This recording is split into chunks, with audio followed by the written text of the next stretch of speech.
మనవడు సార్, నా మనవడు బస్తీలో కార్పొరేషన్ పైపుల్లో వచ్చే మంచినీళ్లు తాగి చచ్చిపోయాడు సార్. అవి ఇలాంటి మంచినీళ్లు కావు సార్, డ్రైనేజీ వాటర్ కలిసిన మంచినీళ్లు.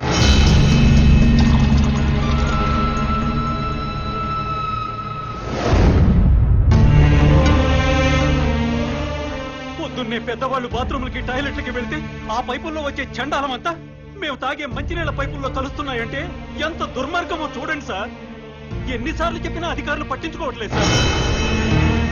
ఈ విషయం మంత్రి గారికి చెప్పడానికి వెళ్తే అపాయింట్మెంట్ కూడా ఇవ్వలేదు సార్ మాకు.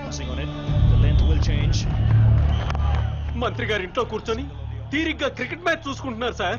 కనీసం మంత్రి గారు ఫోన్లో అయినా దొరుకుతారేమోనని ఫోన్ చేశాం సార్. మంత్రి గారు ఢిల్లీ క్యాంప్కి వెళ్ళారండి, వారం రోజుల తర్వాత వస్తారు. మంత్రి గారి ఫోన్ ఎత్తి మంత్రి గారు ఢిల్లీ వెళ్ళారని చెప్పారు సార్. ఏం చేయాలో తెలియక అధికారులను నిలదీద్దామని వాటర్ బోర్డు ఆఫీస్కి వెళ్ళాం సార్.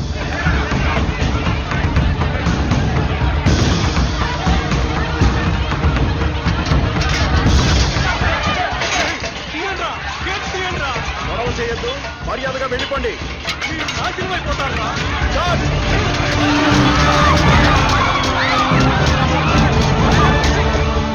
చనిపోయిన పిల్లాడి శవాన్ని కూడా కొట్టారు సార్.